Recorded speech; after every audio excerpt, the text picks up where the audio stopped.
Ada pihak yang mengatakan bahawa pencapaian dan prestasi di negeri Johor ini hanya semata-mata sebelah pihak. Tetapi itu tak benar.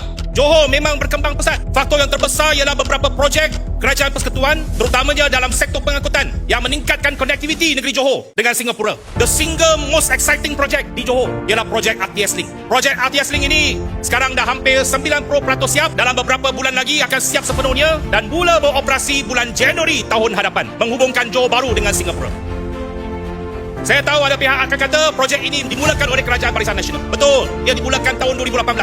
Tetapi apabila kita mengambil alih projek ini pada tahun 2022, banyak masalah belum selesai. Tanah belum selesai, kontraktor bermasalah, projek hampir terbengkalai. Tetapi selama 3 tahun kita di Putrajaya, projek ini yang di bawah Kementerian Pengangkutan, kita mengucapkan terima kasih kepada Yang Berhormat Perdana Menteri kerana memberi sokongan penuh kepada projek ini sehingga projek RTS Link hampir siap dan menjadi satu pemangkin kepada pelbagai projek-projek pembangunan di negeri Johor. Kerana ini akan membawa konektiviti di antara Johor Bahru dengan Singapura. Projek ini ada beberapa kementerian yang memainkan peranan penting, pertama Kementerian Pengangkutan.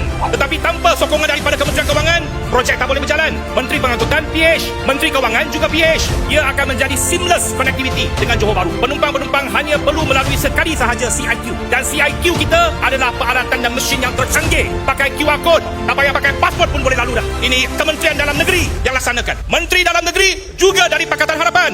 Apabila tahun depan kita siap ini, beberapa bangunan di sekitar RTS Link ini, kita akan pakai pedestrian bridge untuk link up keseluruhan kawasan ini. Akan menjadi CBD yang canggih, yang moden, yang berdaya saing. Ini akan menjadi satu model projek pengangkutan awam yang paling moden dalam negara kita. Jadi kita lawan fakta. RTS Link ini sumbangan Kerajaan Persekutuan yang menjayakan projek RTS Link ini. Jangan ada mana-mana pihak nak claim kredit semua. Semua yang baik diambil. Kalau tak betul punya, semua kerajaan pusat. Ini kita kena lawan fakta.